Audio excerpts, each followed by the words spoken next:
নবী গো, আমি অজান্তে খুব বিরাট বড় গুনাহ করে দিয়েছি। নবী গো শুনে রাখুন, আমার দ্বারা এমন একটা বড় গুনাহ হয়েছে, আমি ভুল বশত এত বড় গুনাহ করেছি। নবী গো, খুব বড় দুঃখ নিয়ে আমি এসেছি। আমার অন্তর স্থির হিসাবে নাই, আমি যেন কোন জায়গা থেকে এইরকম ভাবে শান্তি পাই না। নবী গো, আপনার কাছে এসেছি, আমি জেনা করেছি, আমাকে চট করে আপনি পাক করে নিন, আমাকে পাক সাফ করে নিন। আমি খুব বড় আশা নিয়ে এসেছি। কেন? অজান্তে আমার দ্বারা ভুল হয়েছে, আমি খুব বিরাট বড় গুনাহ করেছি। একবার বলছে, নবীজি শুনে বলছে, শোনো, তুমি তওবা করো, তুমি ইস্তিগফার করো, তওবা করো, এবং তুমি বাড়ি ফিরে যাও। একবার যখন বলেছেন, নবীজি কথার উত্তর দিয়েছেন। আবার আল-কুরআন থেকে আবার মাইজ বিন মালিকের চোখ দিয়ে পানি ঝরছে, আর এসে বলছে, নবী গো, আপনার কাছে আমি এসেছি, আপনি আমাকে পাক করে নিন, আমাকে একটু পাক সাফ করে নিন। আমি যদি এই হালাতে আমার যদি মরণ হয়ে যায়, তাহলে আল্লাহর জাহান্নাম ছাড়া আর কোনো জায়গা হবে না। এই কথা বলে আবার দ্বিতীয়বার নবীজির কাছে গিয়ে হাজির হয়েছেন। আবার নবীজি বলছেন, হে মাইজ বিন মালিক, শোনো, তুমি বাড়ি ফিরে যাও, আল্লাহর কাছে তওবা করো, ইস্তিগফার করো, বাড়ি ফিরে যাও। একবার, দুইবার, তিনবার হয়ে গেল, নবীজি পুনরায় সেই কথাটা বলছেন, উত্তর সেটাই দিচ্ছেন। চতুর্থবার মাইজ বিন মালিককে বলছে, তুমি তাহলে জেনা করেছো নাকি বলো। নবী গো, জি হ্যাঁ। সঙ্গে সঙ্গে নবীজি একটু রাগান্বিত হয়ে বলছেন, ওরে আমার সাহাবীরা, এ মাইজ বিন মালিক কি মদ পান করে এসেছে? একটু মুখটাকে শুনে দেখে নাও, মুখটাকে শুনো আর সঙ্গে দেখে নাও, সে মদ পান করে এসেছে নাকি। একজন সাহাবী গিয়ে মাইজ বিন মালিকের মুখটাকে খুলে শুঁকে দেখছেন, দেখে বলছেন, নবী গো, সে মদ পান করে আসেনি, সে কোনো নেশা করে আসেনি। নবীজি বললেন, তাহলে শোনো, তুমি কি আসলে জেনা করেছো? বলছে, জি হ্যাঁ, আমি জেনা করেছি।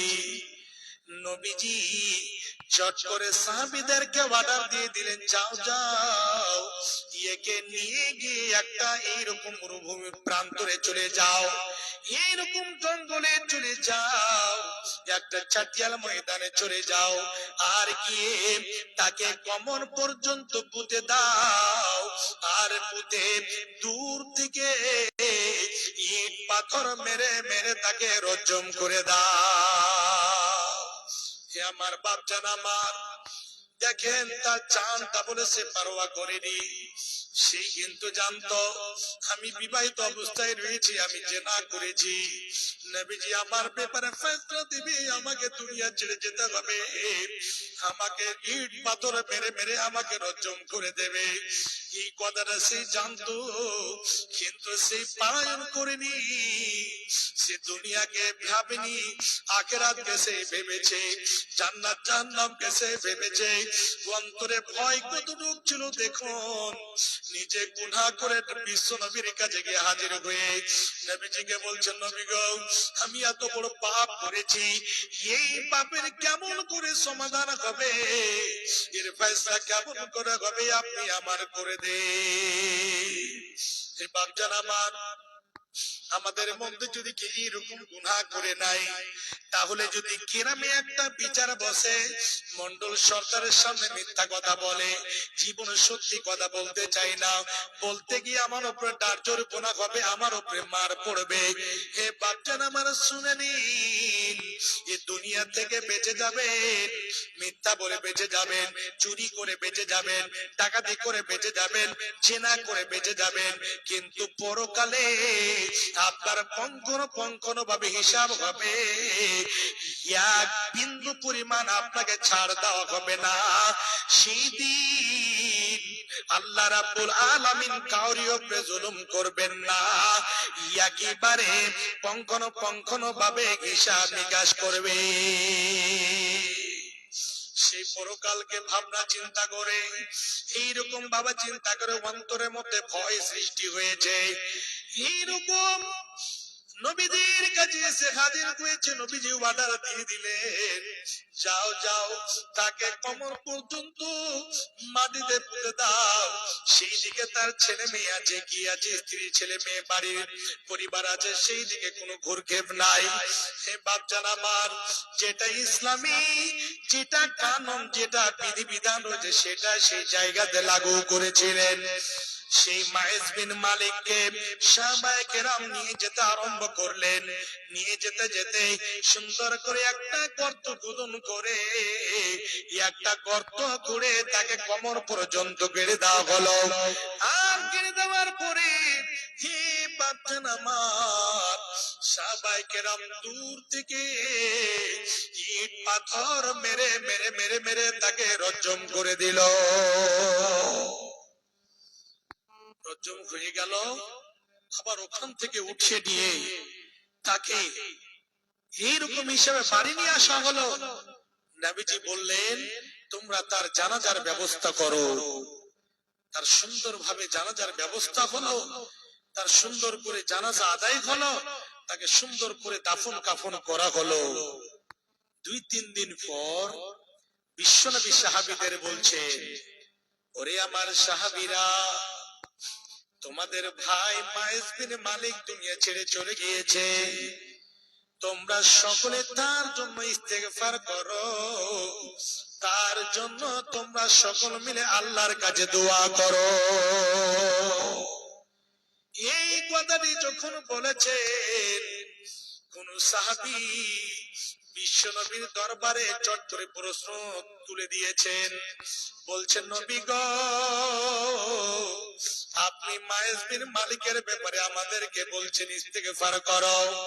নবী গো, সেই লোকটি হচ্ছে একজন জিনাকার, সেই লোকটি এত বড় পাপী, এত বড় পাপ করেছে, ওর ব্যাপারে আপনি কেন আমাদেরকে ইস্তেগফার করার কথা বলছেন?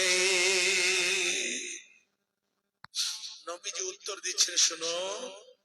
বলছেন, ওরে আমার সাহাবীরা, সেই লোকটি জিনা করেছে বটে, সেই লোকটি এত বড় পাপ করেছে শোনো, কিন্তু বেঁচে থাকাকালীন তার রাত কাটেনি, দিন কাটেনি, সকাল সন্ধ্যা বিকাল 24 ঘন্টা সব সময় ইস্তেগফার করেছে, আল্লাহর কাছে তওবা, আল্লাহর কাছে অনুশোচনা প্রকাশ করেছে। এত তওবা করেছি, এত তওবা করেছে, এত তওবা করেছে, আল্লাহর কাছে এত ক্ষমা চেয়েছে, আল্লাহর কাছে এত ক্ষমা চেয়েছে। সেই তার তওবাগুলোকে যদি খাস করে সমস্ত উম্মতের মধ্যে যদি বন্টন করে দেওয়া হয়, আর তারা যদি এই মতো পাপী হয়, তাহলে তার এই তওবাতে, এই ইস্তেগফারে, এই ক্ষমা চাওয়াতে, এই তওবাতে তারাও কিন্তু ছাড় পেয়ে যাবে, তারাও কিন্তু আল্লাহর কাছে এইরকম তাদের তার তওবা তাদের জন্য যথেষ্ট হয়ে যাবে। এত তওবা করেছে, এই তওবা তাদের ক্ষমার জন্য যথেষ্ট হয়ে যাবে। বাপজান আমার, এই জায়গাতে একটা প্রশ্ন জাগতে পারে, আপনারা বলবেন, মোল্লা, সেই লোকটি এই যে একটা দুঃখ নিয়ে আসলো মাইজ বিন মালিক, নবীজির কাছে কেন ফিরিয়ে দিচ্ছিলেন?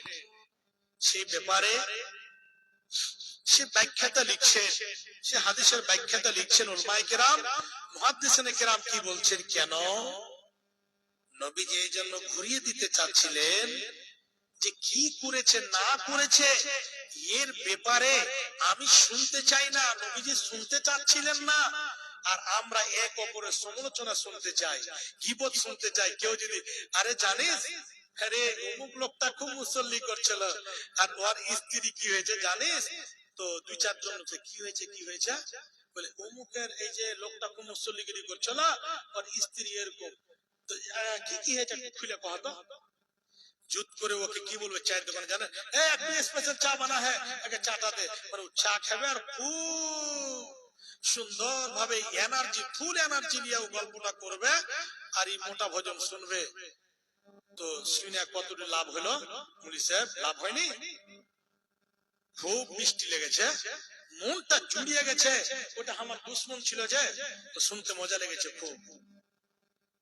নবীজি একবার দুইবার তিনবার ঘুরিয়ে দিচ্ছেন, আরে বাবা যাও তো তুমি আল্লাহর কাছে ইস্তেগফার করো, তওবা করো, যাও তো।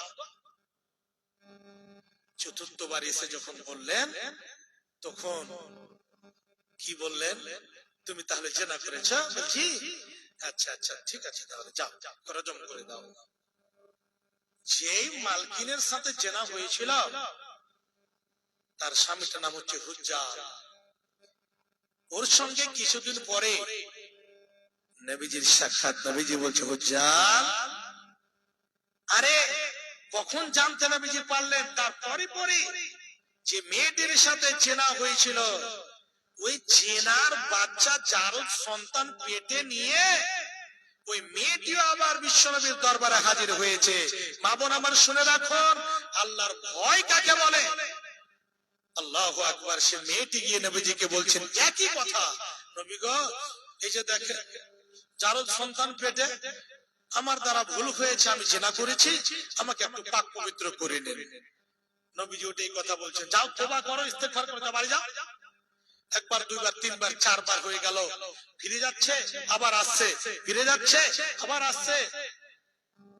তো এইরকম হিসাবে বলতে বলতে মেয়েটি কিন্তু একটা খুব পয়েন্টের কথা বলছে। নবীজিকে কি বলছে, নবী গো আপনিও আমাকে ফিরিয়ে দিচ্ছেন যেমন মাইজ বিন মালিককে ফিরিয়ে দিচ্ছিলেন, মাইজ বিন মালিককে যেমন ফিরিয়ে দিচ্ছিলেন আমাকে ফিরিয়ে দিচ্ছেন। কেমন কথা?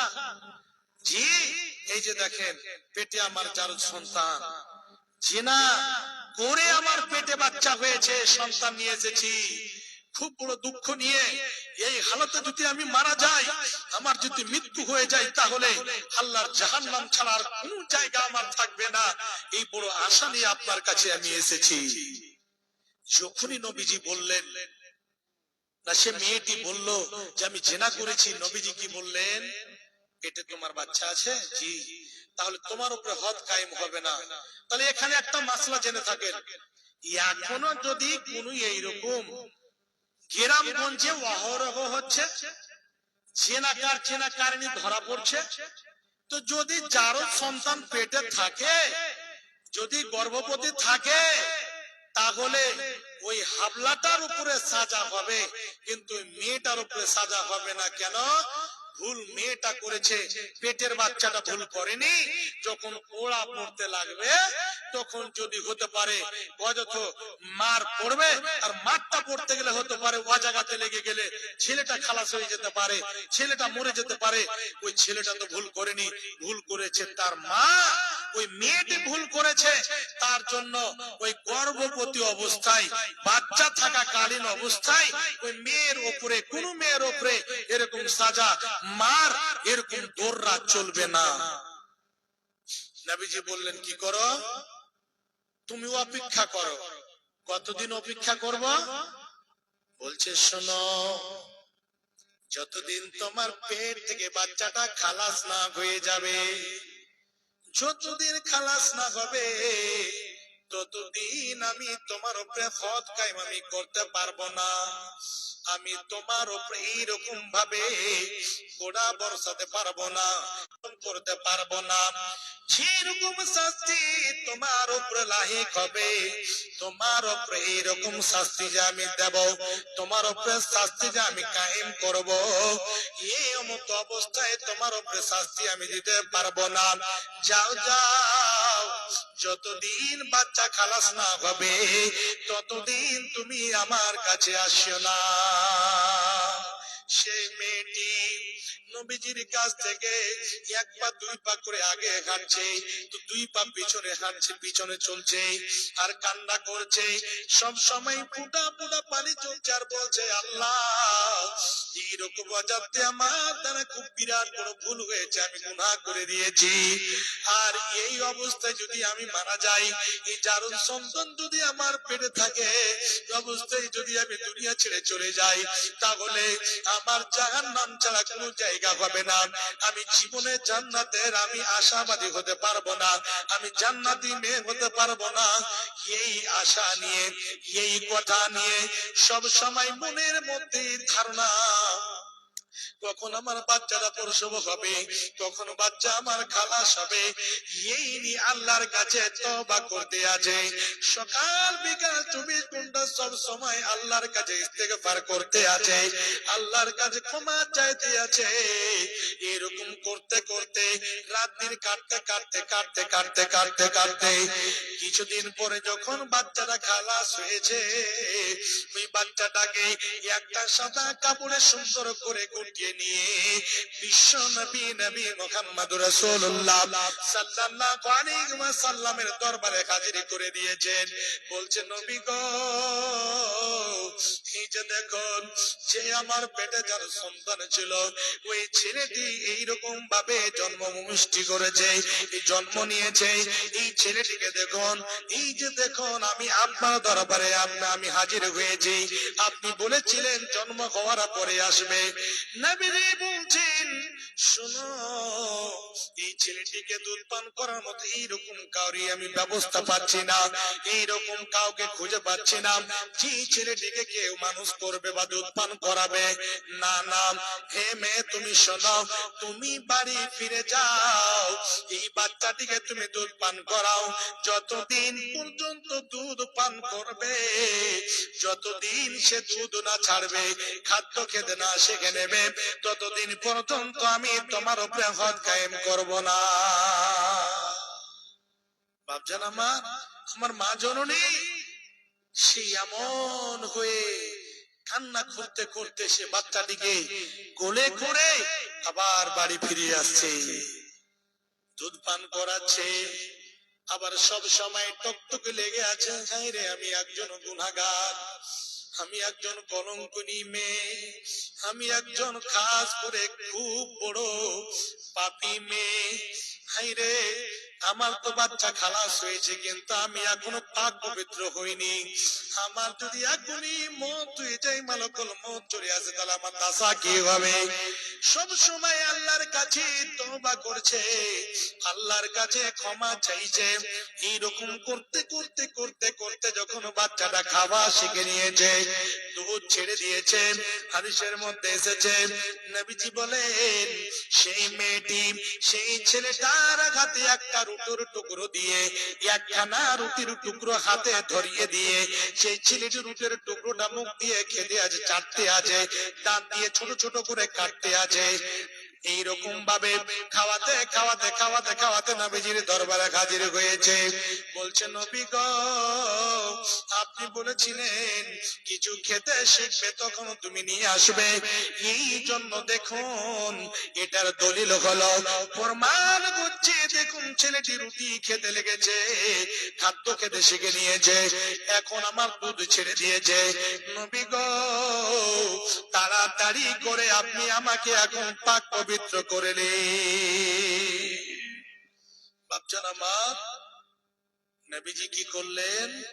সুন্দর করে সেই ছেলেটিকে নিয়ে একজন সাহাবীকে দিয়ে দিলেন। বলছে, তুমি তাকে লালন পালন করো, তাকে পালা পোষা করো, তার সুন্দর করে দেখভাল করো। তারপরে সাহাবীদের বললেন, যাও, থেকে একটা ময়দানে নিয়ে যাও, আর নিয়ে গিয়ে একটা গর্ত খোদন করো, গর্ত খুঁড়ে তাকে বুক পর্যন্ত গেড়ে দাও, আর গেড়ে দিয়ে দূর থেকে ইট পাথর মেরে মেরে মেরে মেরে তাকে রজম করে দাও, তাকে দুনিয়া থেকে বিদায় করে দাও। এটার ফয়সালা, এই ফয়সালাটা কাদের জন্য? তাহলে এক সেকেন্ড এই কথাটা বলে দিই, তাহলে এই মাসলাটা আপনাদের স্মরণে থাকবে। কেউ যদি বিবাহিত অবস্থায়, বিয়ের পরে ছেলে হোক বা মেয়ে হোক, বিয়ের পরে যদি জেনায় পড়ে যায়, তাহলে তাদের দুনিয়াতে বেঁচে থাকার কোনো অধিকার নাই। ইসলামী যদি রাষ্ট্র হয়, যদি সেই ইসলাম শাসক যদি হয়, তাহলে পারে অবশ্যই সেই বাদশাহ, সেই আপনার হাকিম সুন্দরভাবে আপনার এরকমই ফয়সালা করবে যে ইট পাথর মেরে মেরে আপনাকে রজম করে দেওয়া হবে। আর অবিবাহিত অবস্থায় যদি কুঁয়ারি বা কুঁয়ারা অবস্থায় যদি বিয়ের আগে আগে যদি অজান্তে ভুল হয়ে গেছে, তাহলে পারে তাকে 100 করে কোড়া মারা হবে। মেয়েটাও 100 কোড়া বেতানি খাবে, জুত করে পাবলিকে মার দিতে হবে, আর এই হাবলা সাত্তার করে দিতে হবে। আর জুত করে দিয়ে ওই ছেলেটাকে, এই মোটা ভজনকে 1 বছরের জন্য তাকে জিলাওয়াতান করে দিতে হবে, বিতাড়িত করে দিতে হবে। এর মানে হলো যদি এই এলাকাতে মানে জেনা করেছে, এই জন্য ওকে বিতাড়িত করতে হবে। যে মোটরসাইকেল লেগে মানে একটা কথা আছে যে ভাই কি, যে একবার মাথা মুড়ে গার বাহির দিয়ে যায়, যে 100 বার মুড়ে গার ভিতর দিয়ে যায়। তো ইয়ার তো লজ্জা শরম কি আছে কি না কি। তো ও মোটরসাইকেলে একবার করে আবার যখন মনটা মানে একটু একটু করে মিস কল আসবে অন্তরটাতে, সারা জোরে কোনা তো দিয়েছি আর জুত করে তো পিটাচ্ছে পাবলিকে পিটা করে, একবার দেখা ফের করে এলি, তোমার দেখা হবে না ওর ফের প্রেমের বেমারি জাগবে। তার জন্য ইসলামী যেটা ফয়সালা, কোরআন হাদিসের যেটা ফয়সালা, সেটা হচ্ছে অবিবাহিত পুরুষ মেয়ে জেনা করলে 100 কোড়া করে মেরে ওই পুরুষটাকে তুমি কি করো, 1 বছরের জন্য কোন জায়গা অন্য দেশ বা কোন বাইরে তাকে পাঠিয়ে দাও, সেই জন্য 1 বছর ওর সঙ্গে দেখা না করতে আসে, ওকে বিতাড়িত করে দাও। এটা অবিবাহিতর জন্য। আর বিবাহিত পুরুষ, বিবাহিতা মেয়ে যদি পড়ে যায়, তাহলে এইরকম তাকে রজম করা হবে। ইসলামী যদি রাষ্ট্র হয় তাহলে। হিন্দুস্তানে ভাই এটা কানুন নাই। কি কানুনটা? উলামায়ে কেরাম, মুহাদ্দিসিনে কেরাম বা আলেম ওলামা সমাজের লোক তখন কি করে, ওই 100 করে কোড়া মেরে কোন রকম করে তখন, হ্যাঁ, যেটা একটা রসমি রেওয়াজ আছে, ওইটা কি একটু ধুলা ঝেড়া ফের যখন মারতে যেছে, যে লোকটা মার খাবে, আল্লাহ রে আল্লাহ রে, এত মোটা সুইটার গে দিয়েছে, আর এই পেটি ছেলেটাকে মানে ওই থাক থাক থাক থাক এক গেলা ছোট ছোট মেয়েগুলোকে দেখবেন ফরাক করে না, ওরকম করে সালাকে জুত করে মোটা কেরা ওকে কাপড় পিনিয়ে দিয়েছে, আর গ্রামের একটা লোককে মারতে লাগাচ্ছে। হুই হুই তো খুব করলে আর কমছি তো বর্ষাইলে, লাস্টের বেলাতে দেখা গেল যে একটু গাও লাগেনি, মারতে যেছে তখন একটু ধুমুকের মতন আগা দিকে চলে গেছে, বেকা হয়েছে, তো ম্যাটটা উচ্ছা পড়িয়েছে। এরকম করে ধুলা ঝেড়া, ধুলাও ঝাড়া চলছে। আর কোন জায়গাতে তখন কি করলো, যারা যারা বিচার করছে, ভাই আপনার এলাকাতে এগুলা নাই, দুঃখ লিয়েন না, রাগও করিয়েন না, কোন কোন জায়গাতে টাকাও ফের বিচার করছে, টাকা নিয়ে কি এগুলা মারপিট হলো, সবকিছু হলো। ছেলের পক্ষ থেকে একদম ছুটকেরা মোটা মোটা করে টাকা উসুল করা হয়েছে। কত মোটা টাকা? আমরা ওর মধ্যে দায়ী আছি।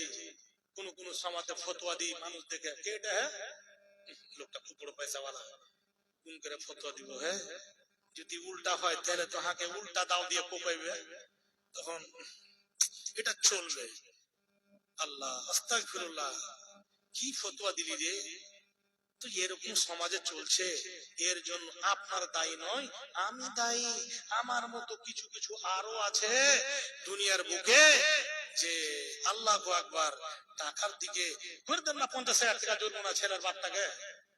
আচ্ছা, ছেলের বাপটাকে আপনি 2 লাখ করলেন, মেয়ের বাপটাকে কি করলেন? করেছেন না? মেয়ে তো মেয়ে টাকা 2 লক্ষ পেল, আর পাওয়ার পরে কানে নাকের হাতের যত যা গয়না গাঁথি করে একদম ফের আবার ঘুরছে ফিরছে, কোনো ব্যাপার নাই। ফের আবার নগদ কথা বলছি, নাম বলতে গেলে ভেজাল হবে, নাম বলবো না আমি, নসিহতের জন্য, ইবরাতের জন্য এই কথাটা বলছি। আমাদের খাস করে অনেক জায়গা থেকে খবর আছে যে কমসে কম 6 বার হয়ে গেল ওই মেয়েটার কমসে কম 2 লক্ষ 2.5 লক্ষ করে টাকা পাওয়া। তো শুনে টুনে একটা হকের কথা পড়েছি কিন্তু আমি, ভাই ছেলেরও বাবা আছে, মেয়েরও বাবা আছে, চার চাকাতে চড়ে যাবে বিচারটা করতে। আমি বললাম ছেলের বাবাকে কত করেছেন ভাই? বলছে 2.5 লক্ষ টাকা। বলে মেয়ের বাবাকে? মেয়ের বাবার দিকে তাকাচ্ছে, আল্লাহ ইমুলি সাহেব যে মেয়ের বাবাকে বলছে মেয়ের বাবাকে করিনি। আমি ওই সর্দারজি আর মন্ডলজি যারা বিচার করেছিল, আমি বললাম যে উল্টা কুড়োলের চোখ খাওয়ার জায়গা তৈরি থাকে, এক তো আপনি টাকার কেন করবেন, টাকাটা কেন? আপনি বলবেন টাকাটা কেন? শরীয়তে কোন পাতাতে লেখা আছে যে টাকা নিয়ে আপনি জরিমানা নেবেন? আরে জেনা করেছে, কিছু করেছে, ওর যেটা সাজা আছে কোরআন হাদিসে নির্ধারিত করে দিয়েছেন, কোরআনে আল্লাহ রাব্বুল আলামিন ক্লিয়ার করে দিয়েছেন। তাহলে এই জায়গাতে আমরা এটা একেবারে একদম খাস করে ওই জায়গাতে আমরা বেশি করে হস্তক্ষেপ করছি, আর ওটাকে আমরা বাড়াওয়া দিচ্ছি। আর ওই জায়গাতে টাকা বিচার করে মেয়ের বাবা 1.5 লক্ষ আর 50,000 5 লোটে কি করবে? তখন মাটি ভাগ লাগাইছে, যেটি যেটি বড় বড় হিটলার লোক বিচার করেছে, ওই যে রাতের বেলাতে বিনা টাকাতে তোর কি করব, আমরা এমনি এসেছি। তো এরকম ব্যাপার সমাজে চলছে। আমার বাপজান আমার, দুঃখ নেবেন না, আল্লাহর ওয়াস্তে এগুলো থেকে বাঁচেন। যেটা নেই বিচার, যেটা হক বিচার, সেটা আপনি করবেন। আর খাস করে এইরকম জঘন্য, এইরকম গীবত, এইরকম কাউরি সমালোচনা থেকে বাঁচার চেষ্টা করবেন। তো মেয়েটির জন্য নবীজি কি ফয়সালা দিলেন? যাও তাকে সংসার করে দাও, তাকে একেবারে রজম করে দাও, তাকে একেবারে একদম শেষ করে দাও। ওয়ালিদ সবে পাথর মারতে মারতে খালিদ বিন ওয়ালিদ একটা পাথর উঠিয়ে মাথাতে মেরেছে, আর রক্ত সিসকি নিয়ে ছুটে তার শরীরে গিয়ে কিছু অল্প একটা কাতরা পড়েছে। আর যখনই পড়া তখনই একটা একদম ছিছি শব্দ, একটা এইরকম ভাবে সে মেয়েটির ব্যাপারে একটা মানে খারাপ শব্দ, হাইরে জিনাকারানি মেয়ে, এই জঘন্য মেয়ের রক্ত আমার শরীরে পড়ে গেল, এই কথাটা সে বলে উঠেছে। নবীজির কানে খবর গেল, নবীজি বলছে শোনো, তুমি যে বলছো খারাপ মেয়েটাকে খারাপ মনে করে, এরকম ভাবে খারাপ ধারণা করে কথা বলছো, শোনো, মেয়েটি জেনা করেছে বটে, কিন্তু মেয়েটি এত তওবা করেছে, এত তওবা করেছে, এত তওবা করেছে যে যা বলার সীমা নাই। ওই তওবা গুলোকে যদি মদিনার বুকে বন্টন করে দেওয়া হয়, তাহলে এর মতো গুনাহগারেরাও তাদেরও ক্ষমার জন্য এই তওবাটা যথেষ্ট হয়ে যাবে। বাপজান আমার, এর মধ্যে একটা পয়েন্ট আছে, পয়েন্টটা খুব একদম গুরুত্ব সহকারে বিবেকে রাখবেন।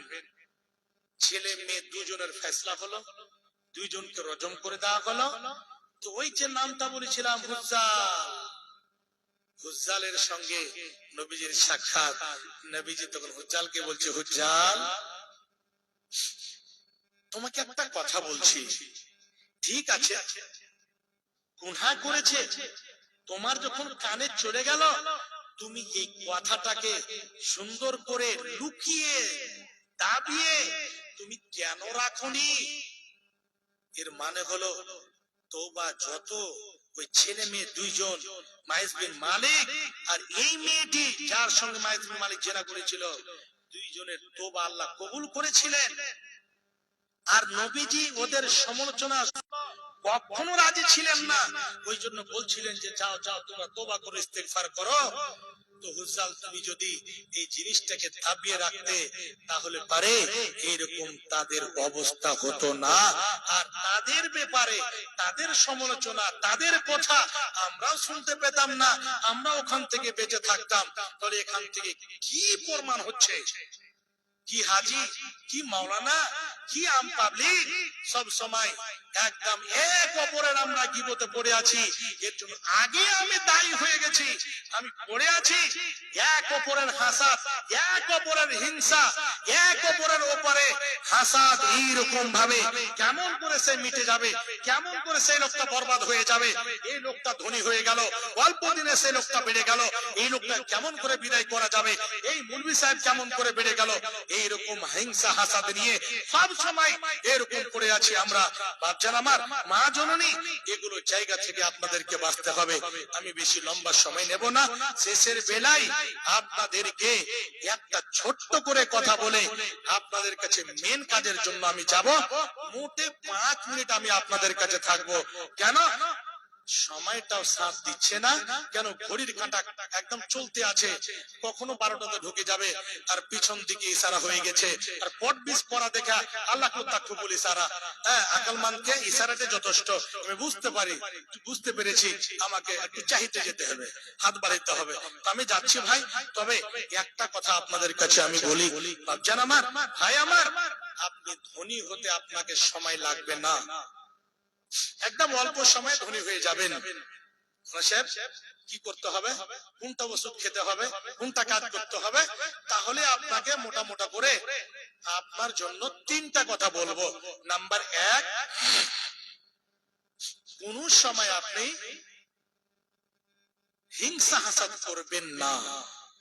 ওই লোকটা কেন ধনী হয়ে গেল রাতারাতি গো, 6 তলা বাড়ি করে নিয়েছে, হিংসা চালু হয়ে গেল, এটা কি রাখবেন না, 1 নাম্বার। দ্বিতীয় নাম্বারে, আপনাকে আল্লাহ গরিব করেছে, ধনী করেছে, যে হালাতে রেখেছেন আল্লাহ রাব্বুল আলামিন, সেই হালাতে আল্লাহ শুকরিয়া আদায় করবেন। এবং ওই হালাতে আল্লাহ আপনাকে যদি দান করার 5 টাকা ক্ষমতা দিয়েছে, ওই 5 টাকায় দেবেন। আল্লাহ আপনাকে যদি 1000 টাকা দেওয়ার ক্ষমতা দিয়েছেন, 1000 টাকা দেবেন। আপনাকে 1 লক্ষ টাকা দেওয়ার যদি ক্ষমতা দিয়েছেন, 1 লক্ষ টাকা দেবেন। যেই রকম আল্লাহ আপনাকে ক্ষমতা দিয়েছেন, সেই মতো আপনি এই আল্লাহর পথে ব্যয় করবেন, আল্লাহর পথে খরচ করবেন। কেন? অন্য কোন জিনিস দিয়ে, নামাজ দিয়ে, হজ দিয়ে, আর অন্য অন্য ইবাদত দিয়ে জান্নাত খরিদ করা যায় না।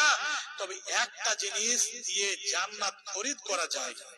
আল্লাহ নিজে কোরআনের মধ্যে বলে দিয়েছেন কি, যে আমি মুমিনদের মাল, মুমিনদের জান এবং মালকে, জান এবং মালকে খরিদ করে নিয়েছি। কিসের বিনিময়ে? জান্নাতের বিনিময়ে। আল্লাহু আকবার। তাহলে আপনি মাল দিবেন, জান দিবেন। জান মানে আজকে জালসা করছেন, পরিশ্রম দিচ্ছেন, কত শ্রম যে দিয়েছেন আপনারা, কতদিন মেহনত করেছেন, এটা একটা জান লাগানো। আপনি এক অপরের জন্য, ভালোই কাজের জন্য আপনি জান দিচ্ছেন। আপনি মসজিদ মাদ্রাসার জন্য সব সময় কাজ করেন, টাকাও দিয়ে সাহায্য করেন, নিজে আপনি খেটে কাজ করে মেহনত করে আপনি এটাই করেন। এটাই হচ্ছে মাল এবং জান। তো আপনি দান করবেন। দ্বিতীয় নম্বরে, সব সময় এক অপরের ব্যাপারে ভালো ধারণা রাখবেন, খারাপ ধারণা রাখবেন না।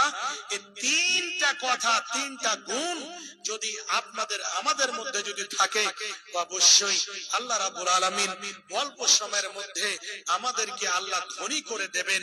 অবশ্যই আমাদের বাড়ি ঘরে আল্লাহ বরকত দেবেন। শেষের বেলায় আপনাদের কাছে আমি হাত বাড়াবো ভাই।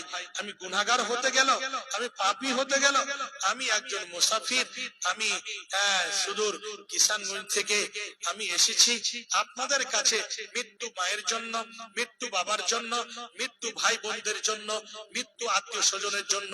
আপনারা 500, 1000, 100, 200, 10, 20, 50 করে বাবন আমার, আমরা বাপজান, আমার ভাইয়েরা যে যেখানে আছেন একটু চট চট চট চট করে আমার হাতে দিয়ে দেবেন। অবশ্যই আপনাদের কাছে আমি নিয়ে আপনাদের জন্য খালিস দিলে অন্তর খুলে দোয়া দেব। আপনার মা বাবা যদি কবরবাসী হয়ে থাকে, কবরে শুয়ে আপনাদের দিকে তাকিয়ে আছে, আমার ছেলে আছে, আমার ছেলের জন্য আমি জমি জায়গা তৈরি করে রেখে দিয়ে এসেছি, আমার মেয়ে আছে, আমি মা, আমি কবরে শুয়ে আছি, আমি অবস্থায় আছি যে আমি খাস করে এই জায়গাতে এমন অবস্থায় ওদেরকে রেখে এসেছি যে আমার জন্য দান করতে পারবে, টাকা পয়সা খরচ করতে পারবে। তারা তাকিয়ে আছে বাপজান, আমার মায়েরা, আমার বোনেরা। মৃত্যু মা বাবার জন্য, আত্মীয় স্বজনের জন্য হাতের নাকের গয়না গাঁঠি, টাকা পয়সা, সোনা চাঁদি আপনারা আনাজও দিতে পারেন, গিটি বালু সিমেন্ট অনেক কিছু দানের বস্তু আছে ভাই। আল্লাহর ওয়াস্তে চটচট করে আমার হাতে দিয়ে দেন। 5টা মিনিট নিয়ে নেব, তারপরে আমি এখান থেকে বিদায় নেব। আর প্রধান বক্তা ভাই আমার আব্দুল শুকুর সাহেব চলে আসবেন, ওনার মুখ থেকে আপনারা মূল্যবান বক্তব্য শ্রবণ করবেন। এখানে আসসালামু আলাইকুম। আচ্ছা আচ্ছা আচ্ছা, মাশাআল্লাহ। ইনি হচ্ছেন আমার নানা, আমার নানি যান দুনিয়া ছেড়ে বিদায় নিয়েছেন। আল্লাহু আকবার। ওনার জন্য খাস করে কানের কিছু এসেছে, সার আছে, তারপরে নাকেরও ফুল আছে এবং গলার মালাও আছে, অনেকটা আলহামদুলিল্লাহ গয়নাগাটি এসেছে। কত সুন্দর, কত বড় আশা, কত বড় আশা নিয়ে যে এসেছে। আল্লাহ গো, এ নানির জন্য আমি দোয়া করব। আল্লাহ, আল্লাহ গো, আমার নানা জান কত বড় দুঃখিত হয়ে এখানে আমার কাছে এসেছে, দুঃখের পাহাড় নিয়েছে, নানি জান দুনিয়া ছেড়ে বিদায় নিয়েছে। আল্লাহ গো, এমন জায়গা থেকে যে সেই জায়গার খবর নেওয়ার কোনো ব্যবস্থা নাই, কোনো মেশিন নাই, কোনো কম্পিউটার ব্যবস্থা নাই, কি হালাত রয়েছে একবার খবর নেব। আল্লাহ গো, সেই জায়গাতে আমাদের সকলকে শুইতে হবে, সময় যখন হবে সকলকে যেতে হবে। আল্লাহ গো, নানি জান আমার এমন জায়গাতে পড়ে আছে, সেই জায়গাতে সকলে আমাদেরকে যেতে হবে। নানির জন্য কত সুন্দর করে হাতের নাকের অনেক কিছু গয়না গাঁথি দিয়েছেন। আল্লাহ সেদানকে ছাত্র গ্রহণ করে নাও। আল্লাহ রানীজানকে জান্নাতবাসী করো। আল্লাহ সুখের জীবন দাও। আল্লাহ ইয়ে করো, পরকাল মঙ্গলময়ী করো। আল্লাহ গো, তাকে জান্নাতুল ফিরদৌসের মধ্যে জায়গা দাও। আমার নানা জান যত বেঁচে থাকবে সুখের জীবন দাও। আল্লাহ বড় বড় অসুখ থেকে বাঁচিয়ে রাখো। আল্লাহকে হেফাজতে রাখো। আল্লাহ ছেলে মেয়েদেরকে হেফাজতে রাখো। আল্লাহ বাড়িতে বরকত দাও। আল্লাহুম্মা আমিন, আল্লাহুম্মা আমিন। খোপাকাটি থেকে 1100 টাকা দিয়েছেন, আলহামদুলিল্লাহ। একজন খোপাকাটি থেকে ভাই আমার এসে 1100 টাকা দিয়েছেন। আল্লাহ গো, এ দানকে সাদরে গ্রহণ করে নাও। আল্লাহ মনের আশাকে পূর্ণ করে দাও। আল্লাহুম্মা আমিন, আল্লাহুম্মা আমিন।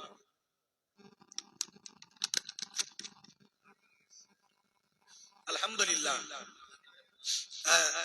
আরেকজন খাস করে দুটো হাতের চুড়ি দিয়েছেন এবং একটা কি বলে তাগা, হ্যাঁ, আর দুটো পায়েল। আল্লাহু আকবার। এটা কেথাও দিয়েছে। আল্লাহু আকবার। এটা কে দিয়েছে? আপনার মেয়ে নাকি আপনার বেটি? আল্লাহু আকবার। জি, আপনার মেয়ে। আপনার নামটা কি হলো? মুজিবুর রহমান। আল্লাহু আকবার। মুজিবুর রহমান, উনার মেয়ে দুটো হাতের চুড়ি দিয়েছে, দুটো পায়াল দিয়েছে, একটা হাতের তাগা দিয়েছে, তা কেথা দিয়েছে, 50 টাকাও দিয়েছে। আল্লাহ গো, কত বড় আশা নিয়ে দিয়েছেন। আল্লাহ, আল্লাহ গো, আমার বোন আমার কত সুন্দর আশা নিয়ে দান করেছেন। আল্লাহ, তিনার দানকে সদরে গ্রহণ করে নাও। আল্লাহ মনের আশা পূর্ণ করে দাও। আল্লাহ হায়াত দারাজ করো। আল্লাহ দীর্ঘজীবী করে বাচ্চারা গোসো করে জীবন দাও।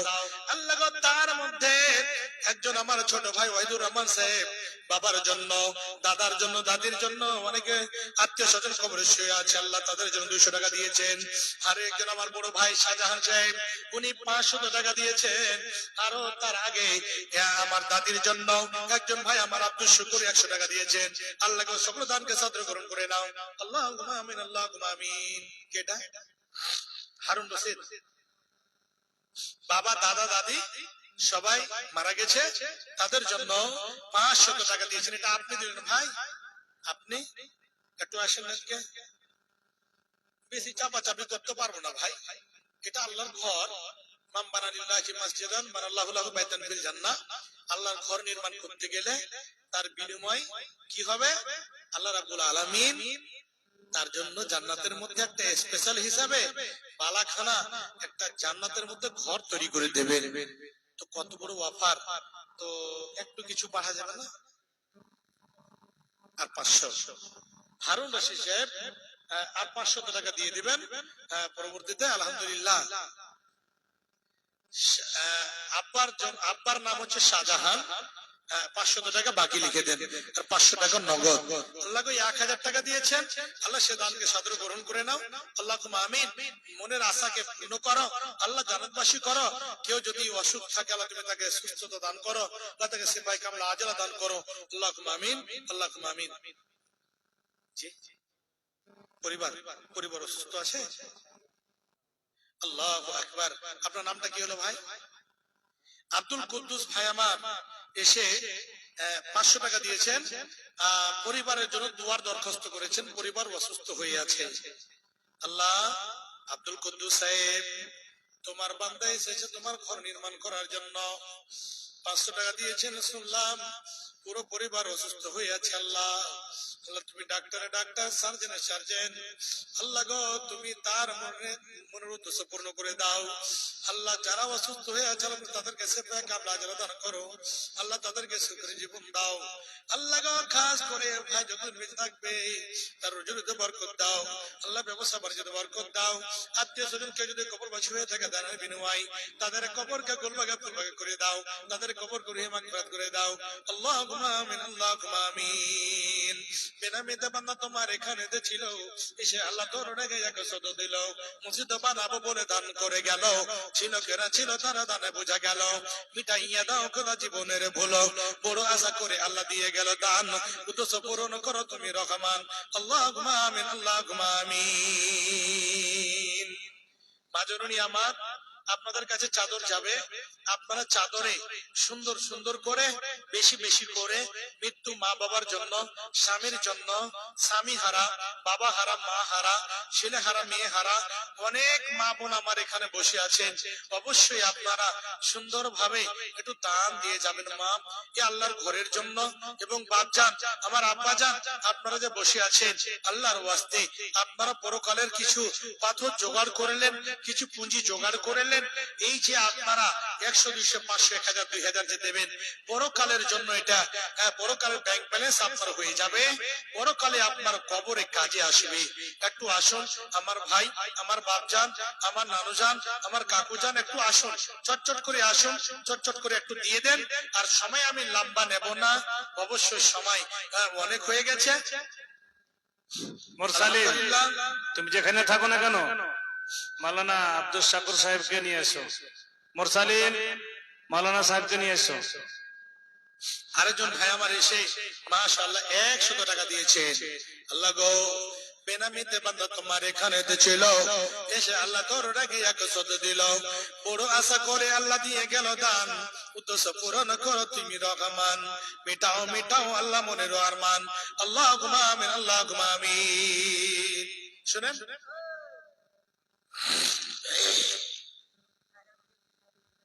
একটু আসেন।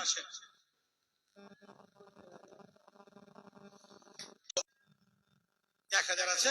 আচ্ছা, আগে কি আপনাদের ভাঙন হয়েছিল? এই বাড়ি পিছু ভাঙন করে নিয়ে এলেছে নাকি 10,000 করে? আপনার কি বাড়ি এই গ্রামে না ভদমনগর ওই পাড়া? ও আচ্ছা আচ্ছা। আল্লাহর ঘর এটা লাগে আমার পাড়ার, এটা হারগে মসজিদ। কিছু কিছু লোক কি ভেবে জানেন, ও ঢাল পোহর জীবনের জিন্দগিতে বাপ কালে মসজিদ দেখেনি, কোন রকম করে ওর দাদক হয়েছে, ওর বাপ হয়েছে, কোন রকম করে 1.5 কাঠা ভুঁয়ে মসজিদ বানিয়ে দিয়েছে। মসজিদ বেচারা বেচারা দিয়ে চলে গেছে ওর বাপ দাদু, আর এই খালি একটু কিছু হয় ঝগড়া লেগে গেল, বেশি রকম করিস না, হারগে জমিতে মসজিদ আছে। ওরে আল্লাহ রে, উহার গে মসজিদ, উহার গে মসজিদ। এরকম করতে করতে কত যে এগুলো বিচার কমসে কম এরকম বলে বলে জামাত 2টা 3টা হয়ে গেছে। আলহামদুলিল্লাহ, এটা খবর মালুম আছে, ওই জামাতকে একটা করতে গেছি, আমি জানি হারগে মসজিদ করে ঝগড়া হয়ে গেছে। তো ভাই, এটা পাড়া ওটা পাড়া, আল্লাহর ঘর যত দুনিয়াতে আছে, খানা কাবা থেকে নিয়ে যত দুনিয়াতে মসজিদ আছে, এই সমস্ত মসজিদ হচ্ছে আল্লাহর ঘর। আর এই মসজিদ সবারই, যতগুলো দুনিয়াতে আল্লাহর বান্দা আছে ইবাদতকারী হিসাবে, মুসলমান হিসাবে, আপনার মসজিদে আমি যদি জোহরের সময় হয়ে গেছে গাড়ি খাড়ি করে আল্লাহ নামাজ পড়বো, তো আপনার ইজাজত নিতে হবে কি হবে না? তো যদি নিতে যদি না হয় তাহলে কিছু টাকা আর বেশি নেব।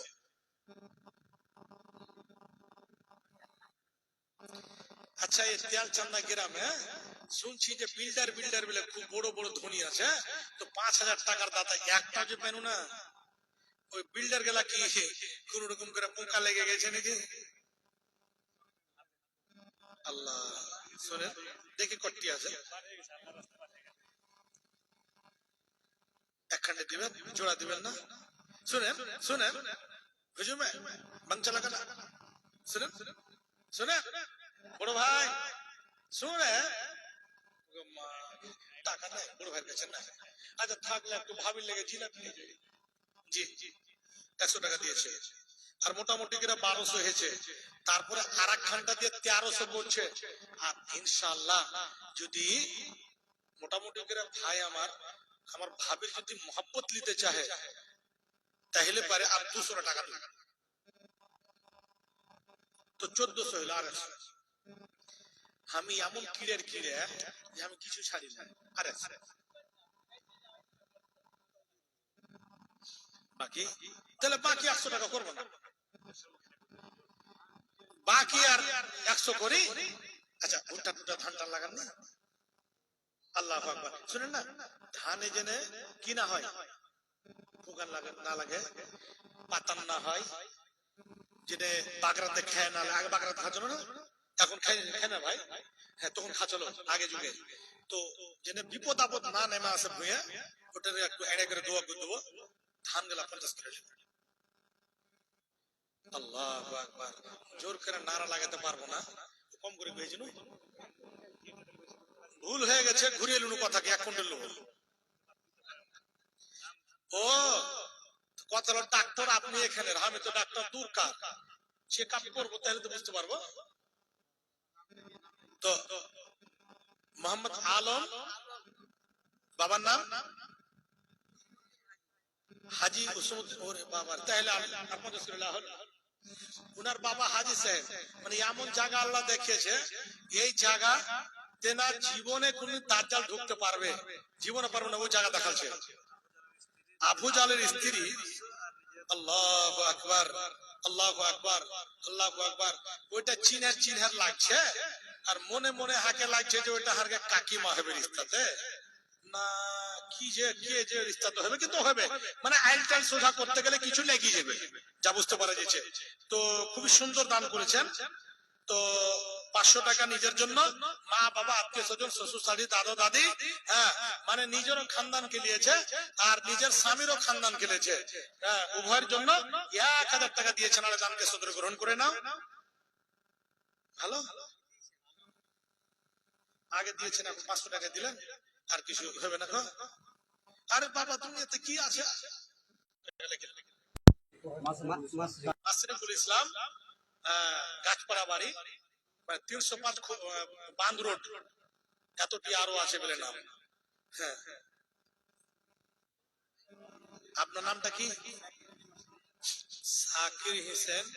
বাবা মারা গেছে, দাদু দাদি মারা গেছে, মা বেঁচে আছে। আপনারা কয় ভাই? 5 ভাই। মা কোন দিকে খায়? আপনার দিকে। আরেকবার মুসাফা করেন। 4টা ভাই থেকে 5ম নম্বরে বোধহয় আপনি আছেন, ছোট, মোটামুটি করে কল মুছা যাকে কয়। তো অবশ্যই আপনি সব থেকে ভাগ্যবান। আল্লাহ সবারই নসিবে জুটে না মা বাপকে খাওয়াবে। এমন হাবলা লোক আছে যে ভাই 6টা যদি থাকে তাহলে মার বাপকে খাওয়াবে লেগে দিন পালা করবে, তুই খাওয়াচ্ছেন দিন, আমি খাওয়াবো 3 দিন, আমি পারবো না খাওয়াইতে। আল্লাহু আকবার। এইগুলা লোককে কোন যে প্যারাসুটের সাঁটা লাঠি দিয়ে আল্লাহ বসবে তো আল্লাহ জানে।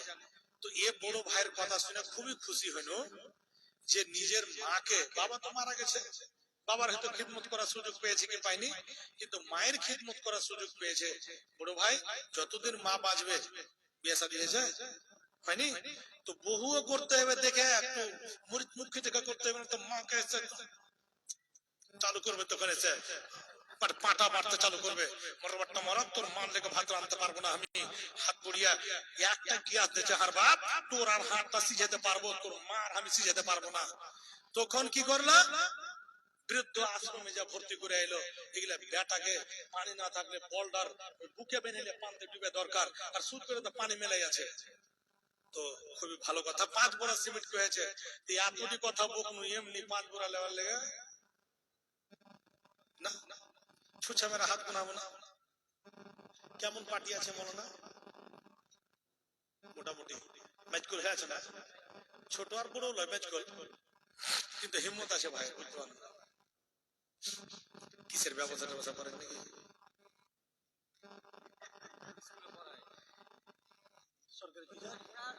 মমতা দিদির টিচার লাই তো মমতা দিদিকে আজ কহে দিয়েছে চ্যানেলের মাধ্যম দিয়ে যে মমতা দিদি যদি চাকরি বাকরি হয় তো এই বড় ভাইটাকে আগে দিও তুমি, আর এদিকে আসতে গেলে একটু দেখা করিও। হ্যাঁ, তো এক কাম করো ভাই, মোটামুটি করে ডাবল পর্দা ছাড়ো, হটাও, বেশি আর কথা বলবো না, 10 মিনিট নাকি। আল্লাহু আকবার। বড় ভাইয়ের নামটা যে কি বলেন আপনি জানেন? শাকির।